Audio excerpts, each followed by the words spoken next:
Break के बाद आपका स्वागत है। सीधा रुख कर रहे हैं राजधानी भोपाल का, जहां आज कार्यक्रम है सरकारी युवा संवाद कार्यक्रम, जिसमें मुख्यमंत्री संबोधित कर रहे हैं युवाओं से। मुख्यमंत्री का संवाद, क्या कह रहे हैं सीएम, आइए सुनते हैं। ये काम किए नहीं तो ये कानून क्या होगा, जिस अधिकारी से बात करें वो कैसे करेगा, इसकी नियम प्रक्रिया क्या है, ऐसे कई सारी चीजों की अभी अपने को आदत नहीं है।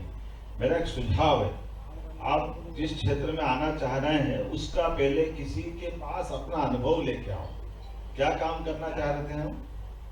सरकारी समिति गठित करना है। नहीं, समिति तो गठित होती है। समिति क्या क्या कर सकती है पहले ये समझ लो। हमको हाथी बांधना, घर में हाथी का करेंगे क्या? मतलब हमारे पास उसका बेटा अपने पास में एक दिमाग में लगाना पड़ेगा कि मैं सहकारी समिति के माध्यम से हमारे अपने दूध के व्यवसाय में लगना है, या कोई माहेश्वरी साड़ी की मृगनगरी टाइप को शोरूम या इस टाइप की दुकान खोलना है, या हम और अपने सहकारिता समिति में क्या क्या हो सकता है।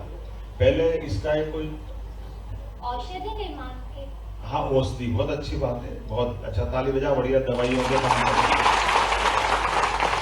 तो इसकी प्रक्रिया तो ऑनलाइन है, वो पूरा समझ लेना, पर फिर भी क्या होता है, ये बैठे ना, इसमें मैं आप सबसे भी कहना चाहूंगा कि एक इंडिविजुअल कोई व्यक्ति काम करने जाए उसको भी ये सब चाहिए, लेकिन आप तो सहकारी के समिति के माध्यम से करने जा रहे हैं, तो जब तक आपका जो इस पूरे विचार का एक तरह से अंदर से लीडर जो बनना चाहता है उसको अगर ये सारी जानकारी नहीं है तो फिर वो तो डूबेगा, साथ वालों को भी लेके डूब जाएगा। तो उनको बचाने के लिए पहले आपको खुद को आना चाहिए। सहकारिता का अर्थ ही यह है कि स्वयं भी उस पूरी चीज की जानकारी रखो, साथ वालों को भी उन सारी बातों से ट्रेन कर लो। तो मैं समझता हूं कि पहले जिस भी क्षेत्र में आपको जाना है उसकी जानकारी निकाल के अच्छे से करो, बहुत अच्छा रहेगा। अच्छा सुझाव है तुम्हारा, मेरी शुभकामना भी है। बाकी कागज वागज तो चाहो तो एक दिन में बन जाएगी। मैंने तो मेरा अनुभव खराब सुनाए थे पुराने, अब अपनी सरकार तो बहुत अच्छा काम कर रही है, जोरदार अभिनंदन। अब तो इसमें खास बात क्या है कि पहले हमको चक्कर खाना पड़ते, ऑफिस आना जाना, उनको बाबू टेबल घूमना, फिर वो 4 गलती निकाल दे, फिर वापस उसकी पूर्ति करना, फिर वो गलती निकाल दे, फिर पूर्ति करना। जब तक आपको गुस्सा नहीं आ जाता तब तक गलती निकलती रहती थी। लेकिन वो हमारी थ्योरी की परीक्षा भी रहती कि आप उस काम के प्रति कितने लगन रखते हो। मैं ये भी मान के चलता हूँ। अब तो 30 दिन में मंत्री जी कह रहे हैं और सरकार ने कर दिया कि 30 दिन के अंदर आपको रजिस्ट्रेशन तो वैसे ही मिल जाएगा और घर बैठे मिलेगा। लेकिन काम में आनंद कब मिलेगा? केवल पंजीयन से तो नहीं मिलेगा।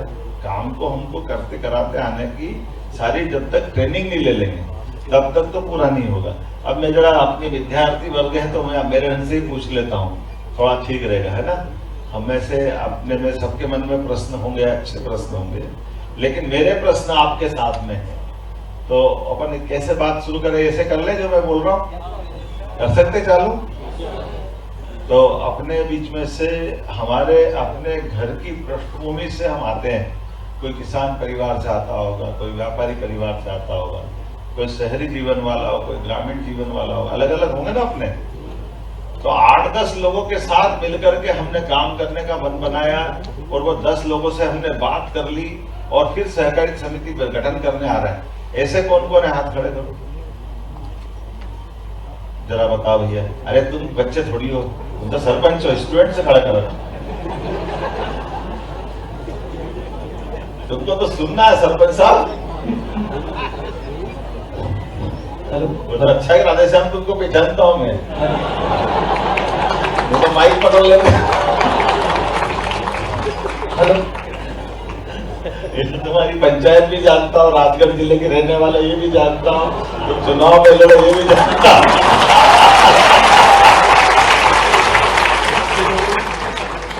और ये भी जानता हूँ कि तुम्हारा स्वागत हमेशा 4 कागज के साथ होता है। अभी भी लाया है,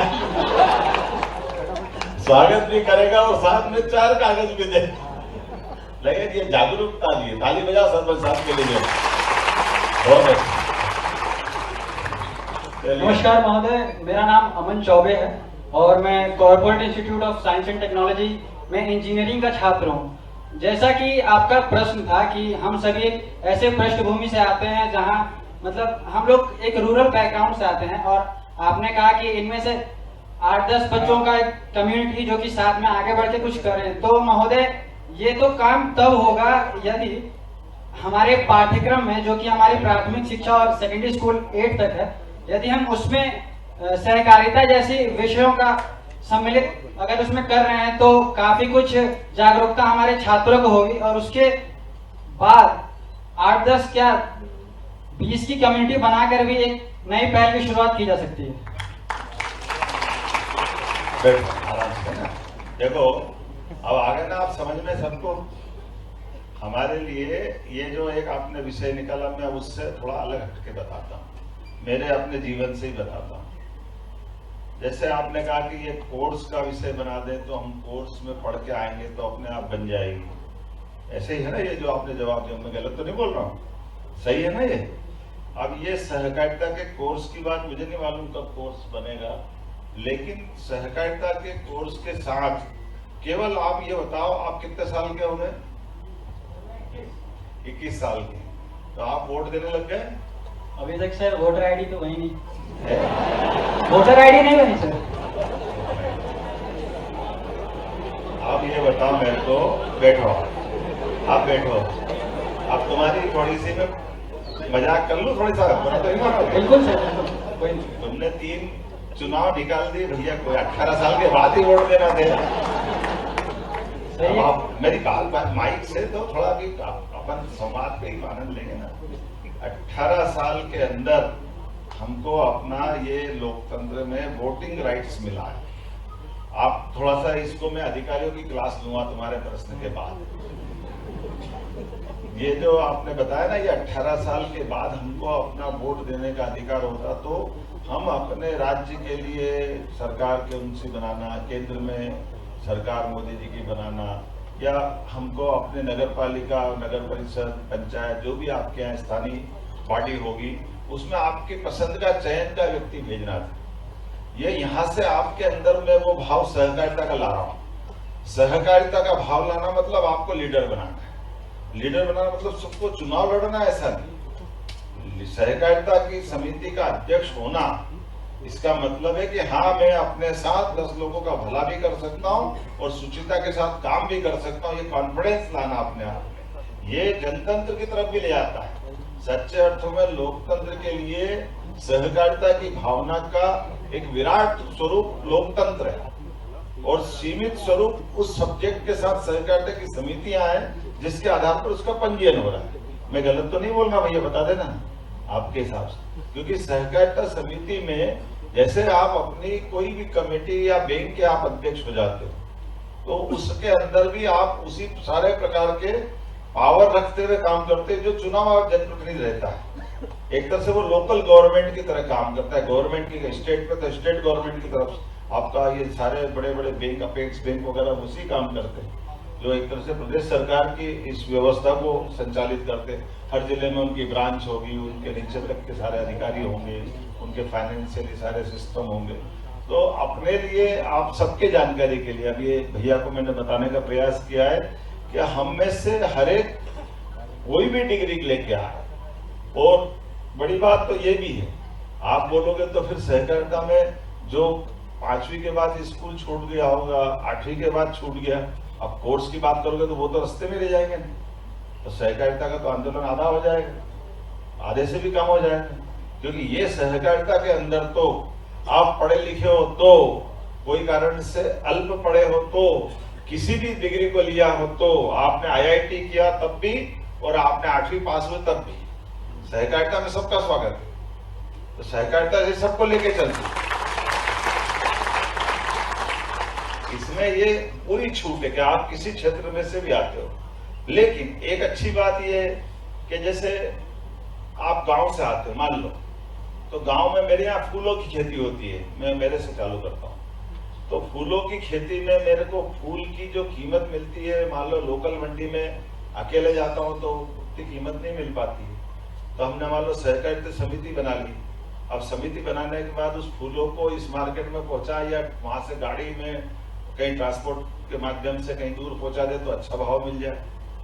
और अच्छी बात है कि अपने में से हमारे यहाँ तो कुछ घरों में मजदूरों को ढूंढ करके उसकी फूल की माला बनवा करके उसको सेल करवाने लग जाए। ऐसे कई रास्ते आप इसके माध्यम में केवल उदाहरण से समझा रहा हूँ। सहकारिता का मतलब हम अपने आय के व्यवसाय के माध्यम से अपना स्वयं का भी कुछ आय रास्ता निकाल सकते हैं, या फिर हम अपनी इस व्यवस्था से कई लोगों को, जैसे बैंक वगैरह बनती है तो बैंक कई लोगों को अपने उनकी बचत की आदत भी डालती है और उनके स्वावलंबन बनाने की दिशा में लोन फाइनेंस भी करती है। तो ये काम है सहकारिता माने का।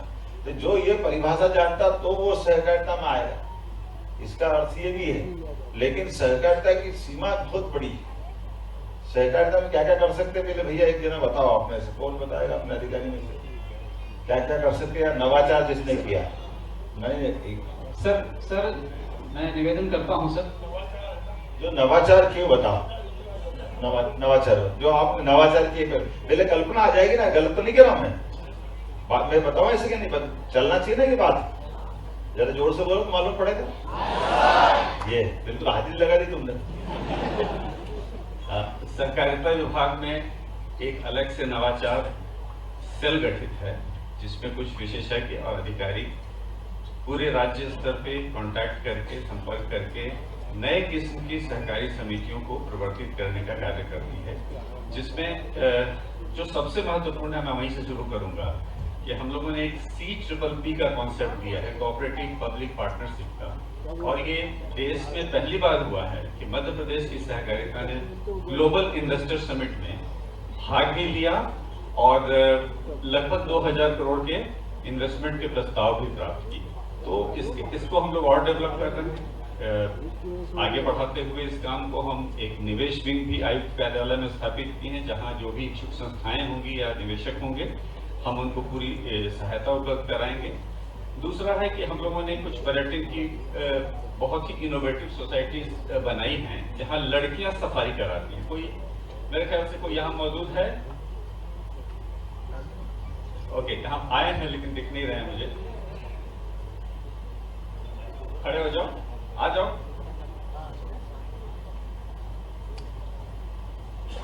ये एक बहुत ही अभिनव प्रयास है हम लोगों का, जिसमें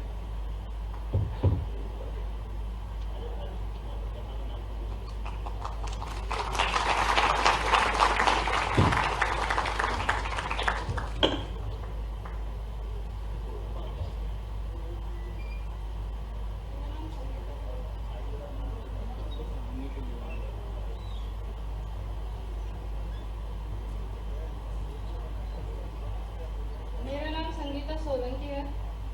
सतपुरा टाइगर रिजर्व मड़ई में मैं ड्राइविंग का कार्य करती हूँ।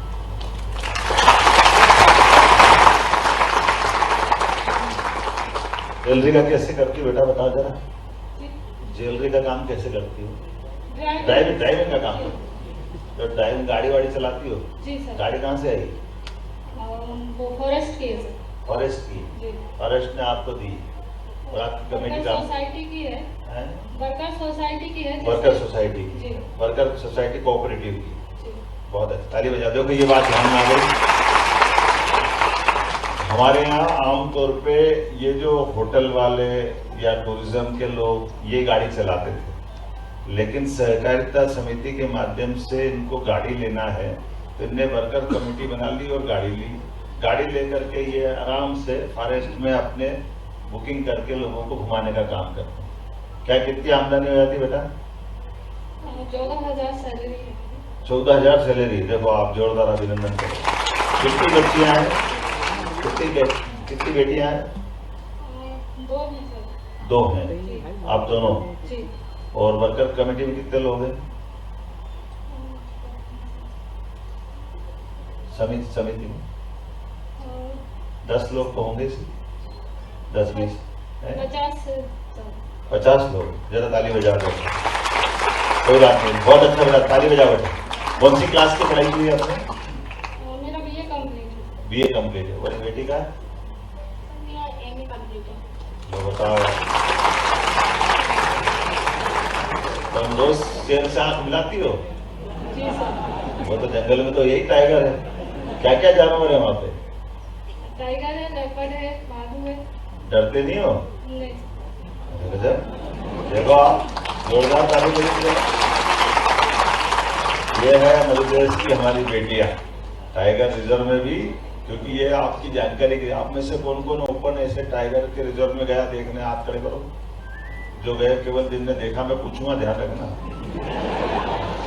कौन कौन गया बताना। 1 और 2। अब तुम बेटा जाओ, मैं इनसे बात करता हूँ। टाइगर रिजर्व में जाना क्या अनुभव भैया, कौन बता रहा था? नहीं, आप तो बच्चे थोड़ी हो, जो बच्चे जरा हमारे स्टूडेंट को दो जरा। हाँ, कौन से टाइगर रिजर्व में गए थे? सर ये सतपुरा में टाइगर रिजर्व है, वहाँ पे गया था। बट वहाँ पे टाइगर देखने को बहुत कम मिलता है। बट ये बहुत बड़ी बात है कि वहाँ पे महिला टाइगर मतलब जितनी चला रही थी वहाँ पे। बहुत बढ़िया, यही मजा। टाइगर को टाइगर ही जवाब दे सकता है। नहीं सर, एक्सपीरियंस ऐसा था कि जब वहाँ पे टाइगर्स आते हैं तो वहाँ का माहौल बिल्कुल चेंज हो जाता है। हाथ पे रगड़ जाते हैं, सामने सब टाइगर बहुत बढ़िया। वहाँ पे महिला जिप्सी चला रही थी, बहुत बड़ी बात है। जो वहाँ पे पुरुष भी हैं जो जिप्सी चलाते हैं, उनके भी हाथ पैर फूल जाते हैं, वो हाथ में गन लेके चलते हैं अपने। गनवन तो नहीं चलते यार, थोड़ा ज्यादा हो गई। नहीं सर, वो ऑलवेज अपने एक मिनट मैं बताता हूँ। तुम्हारे मन में जो प्रश्न है मैं उसका उत्तर देता हूँ। हमारे यहाँ ये जो अपने जितने फॉरेस्ट है, खास करके टाइगर रिजर्व है, जो बाघ अभयारण्य बोलते हैं, इस बाघ अभयारण्य में हमारे यहाँ ये स्वाभाविक रूप से जंगल के अंदर जानवर भी अपने कैसे अनुशासन से जीते हैं, और आप किसी को कष्ट नहीं दो तो वो आपके प्रति भी बिल्कुल ध्यान नहीं देते, आपके साथ जीने की उनको आदत पड़ गई। ये बाघ अभयारण्य का मतलब ही है, और इसीलिए बैठ है ना। मैं बाकी सबको बता रहा हूँ, जैसे कोई पहली बार जाता है तो वो सोचता है कि ये जंगल में फिर इनकी फेंसिंग वेंसिंग रख के अंदर रखते हैं, तो वो उनका फेंसिंग वेंसिंग नहीं होती, वो तो खुले रहते हैं। और खुले रहने के बाद कभी कभी ये भी प्रश्न आता होगा कि ये जाने कितने जानवर खा जाते होंगे, खुले हैं ना। लेकिन ये भी एक खास बात, जंगल का टाइगर या कोई भी जानवर इस प्रकृति में परमात्मा के बताए हुए रास्ते पे चलते हुए, टाइगर अपने जीवन में एक शिकार अगर करेगा तो 2 दिन 4 दिन 5 दिन जब तक उसको खाना खाता है, और दूसरा नहीं खाएगा। ऐसा नहीं कि इसको थोड़ा खाया फिर पकड़ लिया दूसरा तीसरा, जो अपना शिकार है उसी को खाता है, और उसी शिकार को खाते हुए वो जब उसका पेट भर जाता तो जो उसकी 2-3 दिन बिना खाए आदत रहती, और जब तक वो अपना शिकार दूसरा नहीं करता तब तक वो दूसरे जानवरों के चक्कर में भी नहीं पड़ता। तो ये जो अपनी स्वाभाविक रूप से प्राकृतिक आवास में रहने की जो आदत है, आप सब भाग्यशाली हो। मध्य प्रदेश में, पूरे देश में सबसे ज्यादा टाइगर भारत में, और भारत का सबसे ज्यादा टाइगर मध्य प्रदेश। तो हमको से हर एक को जाना भी चाहिए देखने। और ये जो आपने बात कही ना कि जो कि आप अपन शहर से जाते हैं तो टाइगर खुला दिखता है, तो कभी ऐसी आपकी गाड़ी में भी कोई ऊपर सुरक्षा की कोई व्यवस्था नहीं रहती, और जितने फॉरेस्ट गार्ड है उन किसी के पास कोई बंदूक नहीं होती, कुल्हाड़ी भी नहीं होती, डंडा भी नहीं होता, लेकिन आराम से घूमते हैं। और कभी कभी तो टाइगर ऐसा है कि मैं अभी आज से कुछ महीने पहले गया था, तो वो टाइगर लगभग 100-200 फीट दूर था, ऐसे जा रहा था। वो टाइगर को देखकर गाड़ी वाले ने गाड़ी रोक दी, वो सर को जा रहा है। तो हमने कहा ठीक है। अब सच में जो तुमने बोला वो मेरे को थोड़ा सा अनुभव आया, पूरा तो नहीं आया, लेकिन जाने क्या वो टाइगर ऐसा चलते चलते उधर जाते थे पलटा, और पलटने के बाद वो सीधा अपनी चाल से, मस्तानी चाल से 1 2 3 करते बिल्कुल ये मेरे पास टेबल रखी, इस गाड़ी के यहाँ तक आया, और यहाँ आकर के उसने जिप्सी के ऐसे चक्कर लगाया। तो गाड़ी के अंदर मैं, मेरा बेटा, श्रीमती, ड्राइवर, जो वहाँ का अपना फॉरेस्ट का व्यक्ति था वो, और वो ऐसे चक्कर लगा जैसे कोई वो मेरे से पूछने आया कि तुम मेरे से पूछ के आए क्या? हमने कहा भाई तेरा जंगल है, हमको क्या करना, तुम अपना काम करो, हमारा काम करें। लेकिन बड़ा अच्छा अनुभव है, वो बिना संकोच अपनी वही चाल से धीरे धीरे, ऐसा अनुभव बहुत कम आता है कि आमतौर पे वो कोई सोया रहता है, बैठा रहता है, देख अपना काम करता रहता है, कोई जाता आता रहता है, लेकिन वहां से चल करके आपके पास आ और चले जाए। ये अर्थ ये बताता है कि उस जंगल के अंदर अनुशासन भी बना हुआ है, उनका पेट भी भरा हुआ, और ये हमको भी सीखने की बात है कि जंगल के अंदर सारे जानवर ऐसी स्थिति में कब रहते हैं कि किसी पर अटैक नहीं करते, क्योंकि वो प्राकृतिक आवास में उनको सब कुछ उपलब्ध है। हमारा वन विभाग वो सब कुछ कराता है। तो ये कभी कभी हमको ये आदत भी डालना चाहिए, जिसको हमारे यहाँ सरल सूत्र में कहते हैं जियो और जीने दो। ये भाव देखना हो तो अपने टाइगर अभयारण्य में देख सकते हैं इसी आधार पर।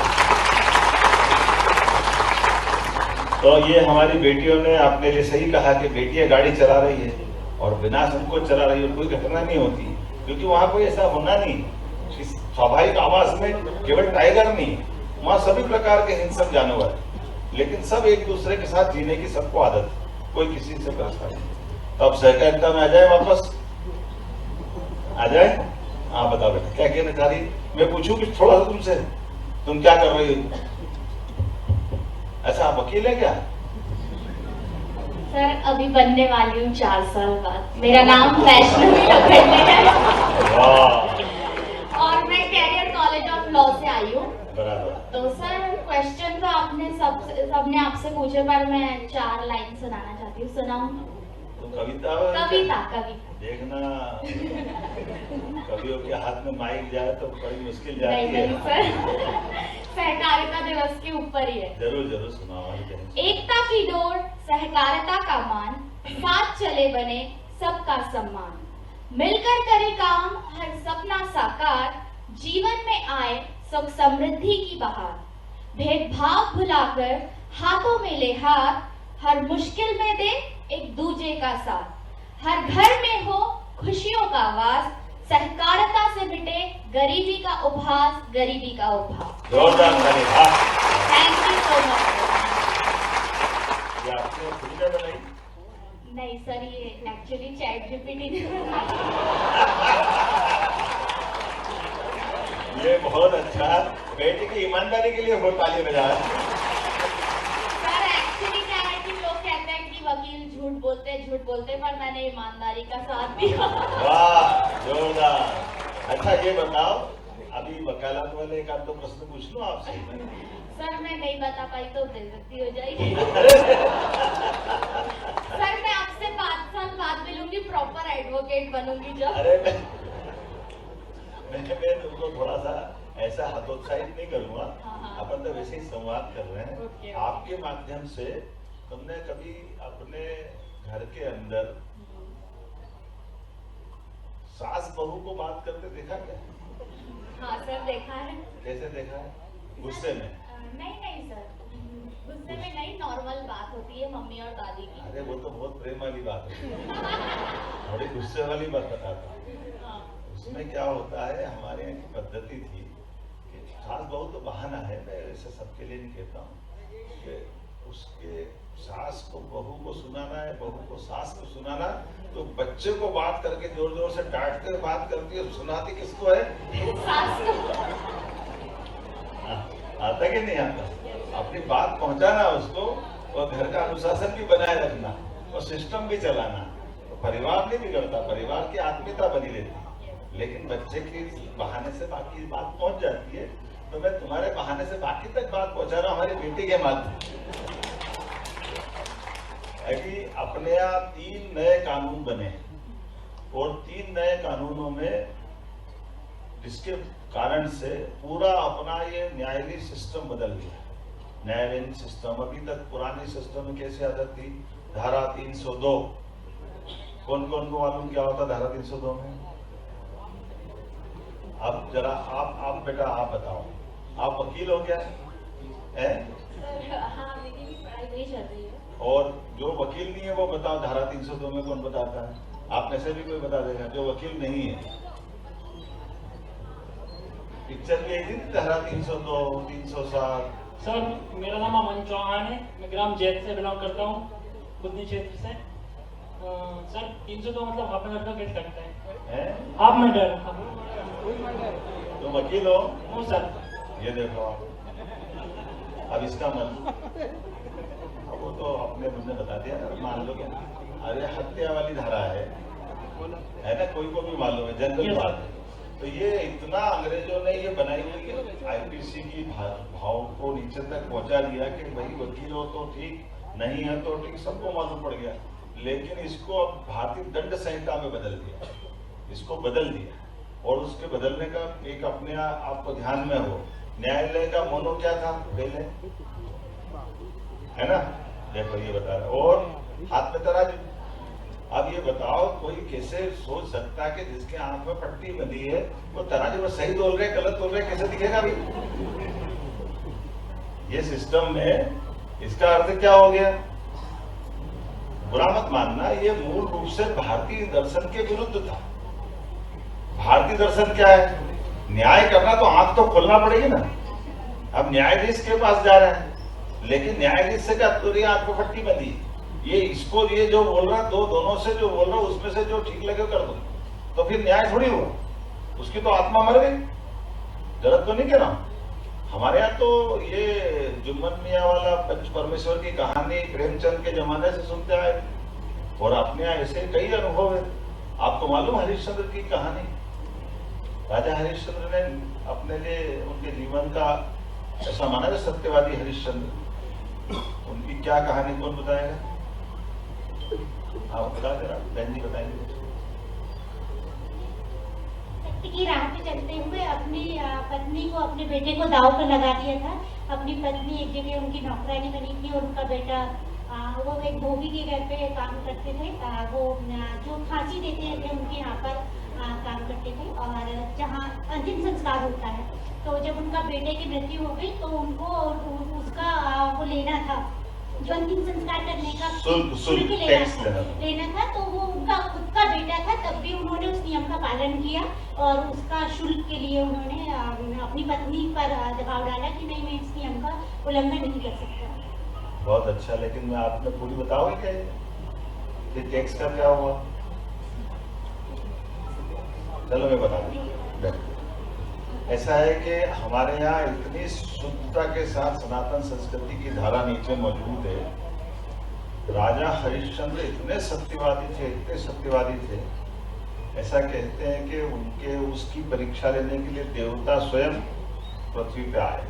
ये बनारस के राजा थे, और बनारस के राजा होने के बाद ये बनारस में गए, और बनारस में राजा को स्वप्न में दर्शन दिया। काय नहीं दिया?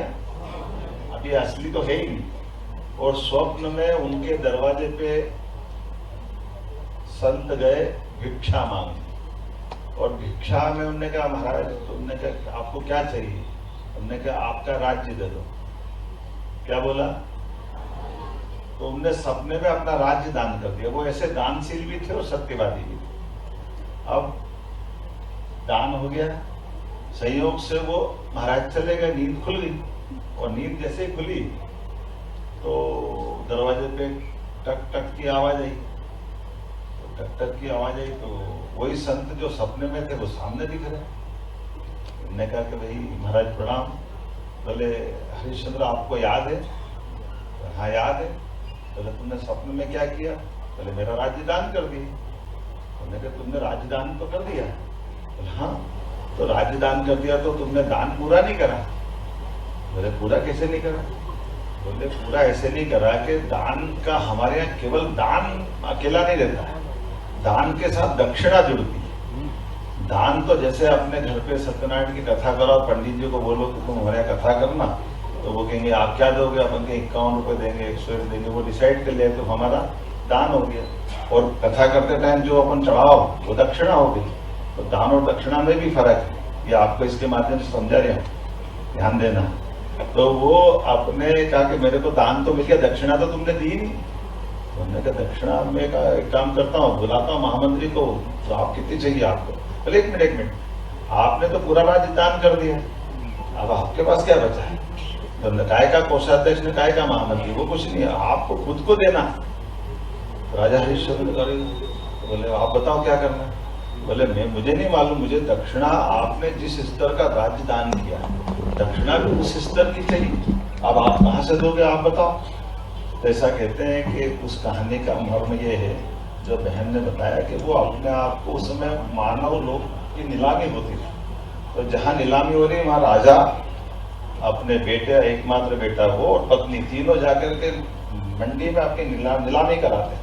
और नीलामी में दो हिस्से होते हैं, बेटा और माँ अलग जाते हैं और राजा हरिश्चंद्र को अलग नीलामी। राजा हरिश्चंद्र को डोम राजा ले जाते हैं, जो आपने कहा चांडाल भी बोलते हैं, जो शमशान में टैक्स लेते हैं, और वो पत्नी और बेटे को कुछ और ले जाते हैं। और कोई कारण से पत्नी अपने बेटे की कोई सांप ने काट लिया तो उसकी भी मृत्यु हो जाती है। अब पत्नी के पास बेटे को जलाने के लिए कुछ नहीं होता, उसके पास भी केवल एक साड़ी बची है, गरीबी में दिन चल रहे थे, वो अपने बच्चे की लाश हाथ उठा करके लाती है शमशान के अंदर, और शमशान में उसको जलाने के लिए लकड़ी मांगती, जगह मांगती। तो हरिश्चंद्र कहते नहीं, इसको जला नहीं सकते जब तक इसका टैक्स नहीं दोगे। पत्नी कहती ये आपका भी बेटा है, मेरा भी बेटा है, और अब ये जीवन में भी नहीं, मेरे पास कुछ नहीं है जलाने के लिए, अब आप इसकी मदद तो कर दो, ये आपका भी। बोले नहीं, मेरी ड्यूटी बाद में, पहले मेरी ड्यूटी है कि जिसने मेरे को यहाँ ड्यूटी दी है मैं इसको बगैर टैक्स के आपको जलाने की अनुमति नहीं दूंगा। ये कितनी दर्दनाक और कठिन कहानी है, लेकिन हरिश्चंद्र की इसी परीक्षा के बलबूते पर ऐसा कहते पत्नी कहती मेरे पास कुछ नहीं है, तो वो अपने बच्चे की लाश जमीन पर रखती है, अपनी साड़ी को 1 के 2 करती है, उस साड़ी से वो अपना बाकी समय देकर के ये तुम टैक्स रखो, अब इसको जलाने की परमिशन दो। यहाँ आकर के भगवान प्रकट होते कि नहीं अब तुम्हारा हो गया पूरा, वास्तव में पूरा राज्य वापस लौटाते हैं और हरिश्चंद्र की कहानी पूरी होती है। ये विषय, लेकिन अब मुझे लगता है सहकारिता की कहानी पूरी हो गई। अब अपने बीच में से सहकारिता का मतलब ये, जैसे आप अपने जीवन में कोई नौकरी नहीं कर रहे हैं, 10 लोग 15 लोग मिलकर के, तो सहकारिता समिति बना करके जो आपको काम आता है उसकी ट्रेनिंग लेकर के आप कोऑपरेटिव समिति बना सकते हो। उसका पंजीयन कराने के बाद अगर सामान्य रूप से कोई विभाग से लाभ मिलता है तो पहले सहकारिता समिति को लाभ दिया जाएगा। ऐसे ही है, आप मान लो ट्रांसपोर्ट कंपनी चलाना चाहते हो, आप कोई फैक्ट्री चलाना चाहते हो, आप कोई भी कमेटी बनाना चाहते हो, या खाद बीज की दुकान चलाना चाहते हो, ये सहकारिता समिति का मतलब जितने विद्यार्थी हैं इन सबको बेरोजगारी से बचाने का मार्ग भी है और अपना स्वयं का काम करने का मार्ग। बेरोजगारी का मतलब क्या है और रोजगार का मतलब सरकारी सर्विस भी नहीं है। हमारे पास सरकारी सर्विस सब मिलाकर के आपकी जानकारी के लिए बता दूं, हमारे यहाँ लगभग 9 करोड़ का ये प्रदेश है, और देश के अंदर का आंकड़ा बता दूं, हमारी सारी सेना, थल सेना, जल सेना, वायु सेना, सारी सेना मिला लो तो केवल 13.5 लाख, 145 करोड़ का देश, याद रखना। और सारी पुलिस फोर्स और सब मिला लो तो 40 लाख के ऊपर से नहीं, पूरे देश की। तो ये सारे लोग नौकरी पे लगा लो तो भी कहाँ जा रहे हैं। हमारे यहाँ सब 10 लाख के अंदर, 9 करोड़ के अंदर सारे अपने कर्मचारी मिला 10 लाख के अंदर। अब कहा 9 करोड़ कहा 10 लाख, तो बाकी सब अपना व्यवसाय करते करते जीवन यापन करते हैं। तो अपने व्यवसाय करने के जीवन यापन में भी विभाग से सरकारी मदद मिल जाए आपको और आप अपना काम खुद का खड़ा कर लें। आपको अंदाज लगा लो कि अपने यहाँ सरदार वल्लभ भाई पटेल ने किसानों की दूध से आय बढ़ाने के लिए आजादी के बाद अमूल का प्लांट खड़ा किया था, जो अमूल का पूरे दुनिया में नाम है, जवाहरलाल नेहरू और सरदार वल्लभ भाई पटेल। दूध के माध्यम से वहां के दूध व्यवसायी अपने दूध का भी अच्छा रेट पाते हैं और दिवाली के समय एक एक किसान को लाख रुपया, 75,000, 1.5 लाख, 2 लाख वो बोनस अलग मिलता है। तो ये जो अपने आज हमने भी national dairy development cooperative department को बधाई देना चाहूंगा और दुग्ध संघ को बधाई देना चाहूंगा, सांची के माध्यम से जोरदार अभिनंदन करें। इन्होंने संकल्प किया कि राज्य के अंदर 9% दूध उत्पादन होता है, तो दूध उत्पादन को भी बढ़ा के 20% तक ले जाएंगे और देश के अंदर दूध उत्पादन में भारत में मध्य प्रदेश का नंबर अभी 3रा है। अब हम दूध उत्पादन में नंबर 1 बनाएंगे, 20% तक दूध उत्पादन करेंगे मध्य प्रदेश। तो ये बड़ा पवित्र काम है, इससे कई काम आप कर सकते हैं, सभी प्रकार के उद्योग हो सकते हैं, कुछ और भी काम हो सकते हैं। मुझे लगता है ज्यादा हो गया, मंत्री जी कुछ बोलेंगे पहले सर अगले कुछ कार्यक्रम है सर तो सर बहुत बहुत धन्यवाद साहस सत्यनिष्ठा और सर जी और जीनो की अवधारणा के लिए। सर बस अब समय अभाव के कारण हम आपसे क्षमा प्रार्थी हैं। तो कार्यक्रम की अगली कड़ी में सर भारत सरकार हस्तशिल्प विभाग की comprehensive handicraft cluster development scheme के तहत सर आज 30 महिलाओं को एक सिलाई मशीन दी जा रही है। सिलाई मशीन बड़ी है इसलिए वो बाहर रखी है, स्टेज पर दिया जाना संभव नहीं, लेकिन प्रतीकात्मक रूप में सर 3 महिलाओं को यहाँ पर टूल किट उसी का टूल किट वितरण किया जाएगा। और मैं माननीय मुख्य अतिथि महोदय माननीय मंत्री जी से भी अनुरोध करता हूँ कि वो उन्हें टूल किट देंगे। और मैं सबसे पहले आवाज दे रहा हूँ श्रीमती सुधा पटेल जी को कि अच्छा सर तो श्रीमती सुधा पटेल जी आ जाएं तो प्रतीकात्मक रूप से ये वितरण हो जाएगा और शेष सभी लोगों को उनकी टूल किट और ये मशीन बाहर प्राप्त हो जाएगी। श्रीमती राजकुमारी ठाकुर और श्रीमती मनीषा विश्वकर्मा एक साथ आकर के प्राप्त कर लें। सर राज्य सहकारी संघ इसका नोडल है और बहुत सारा काम उन्होंने बहुत इंफ्रास्ट्रक्चर इसके लिए डेवलप किया है और उनको उत्पाद प्रदर्शित करते हैं, उनको ट्रेनिंग देते हैं और उनको भारत सरकार की ओर से चूंकि नोडल हैं तो बहुत सारे सहयोग करते हैं। सर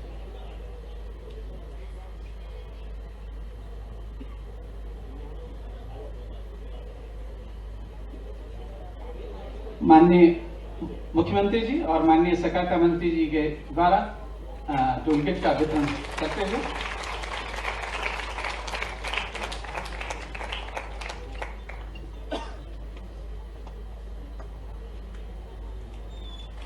सर ये 30 मशीनें सभी जो इसके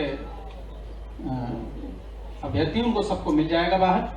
और अब मैं कार्यक्रम के अगली कड़ी में मैं एक ऐसे बुलंद आवाज को आवाज देता हूं जिनके नवाचार की गूंज अब केवल मध्य प्रदेश में ही नहीं बल्कि पूरे भारत में धीरे धीरे सुनाई देने लगी है। जी हाँ, मैं अनुरोध करता हूं बड़े विनम्रता पूर्वक सम्मानीय सहकारिता मंत्री जी को कि वे आकर के हम सबको आशीर्वाद दें, हम सबका मार्गदर्शन करें।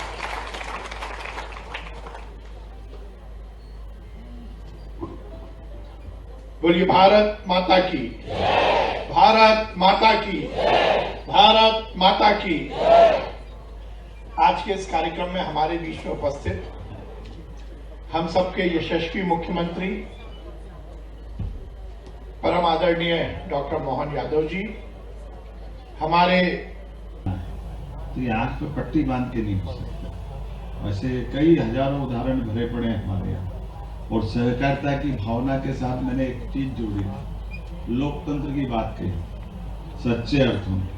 वही नागरिकों के मूल अधिकार संविधान में भी उल्लेखित है और उसी भावना का एक तरह से जीवित जगत के आपस में परस्पर स्वावलंबन के साथ जीने का आपस में परस्पर स्वावलंबन के साथ जीने का नाम अगर है तो सहकारिता है। मैं आपको बधाई देना चाहता हूं इस नाते से।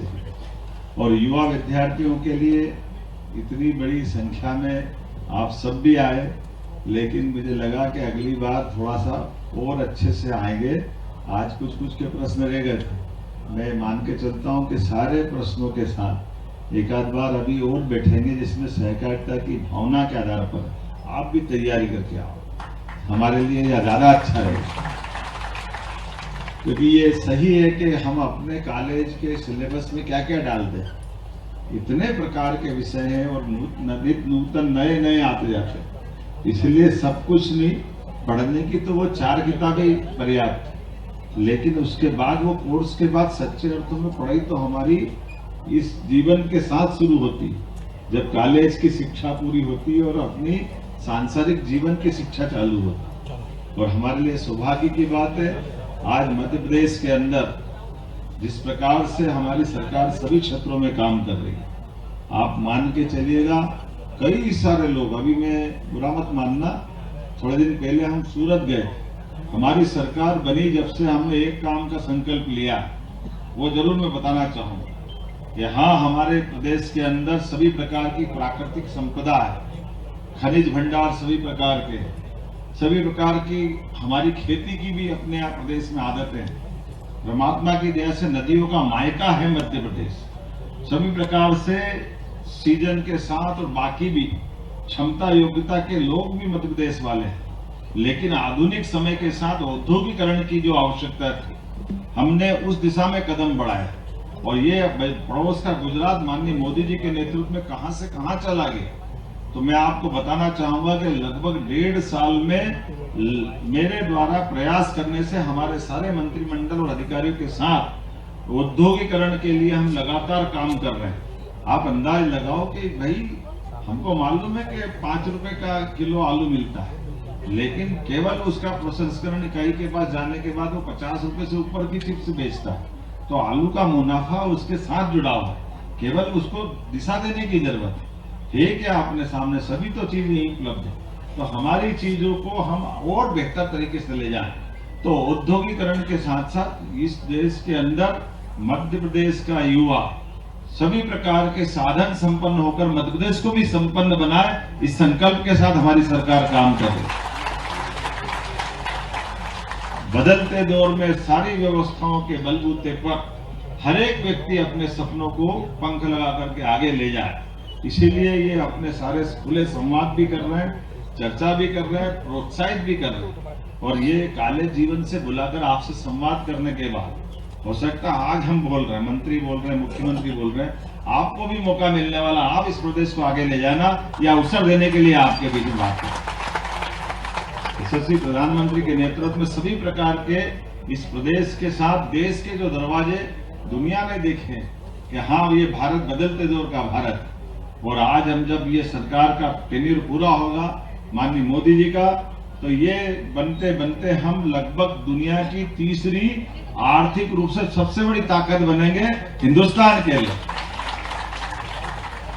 जब आप इस तरफ बढ़ेंगे तो हमको अब अपने को नंबर 1 की तरफ जाना है।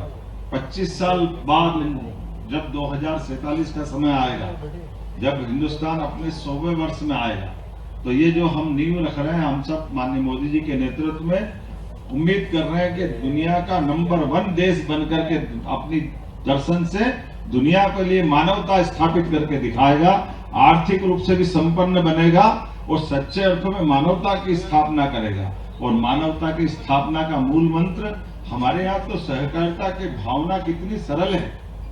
कोई भी कथा भागवत पूजा पाठ हो, आखिरी में पंडित जी कितनी धर्म की जय हो, अधर्म का नाश हो, प्राणियों में सद्भावना और विश्व का कल्याण हो, तो विश्व के कल्याण का मार्ग अगर है तो ये सहकारिता के माध्यम से, भारतीय दर्शन के माध्यम से हम सब कामना करें, परमात्मा करे वो दिन आए जब ये हमारे मूल मंत्र अपनी सिद्धि सार्थकता सिद्ध करे।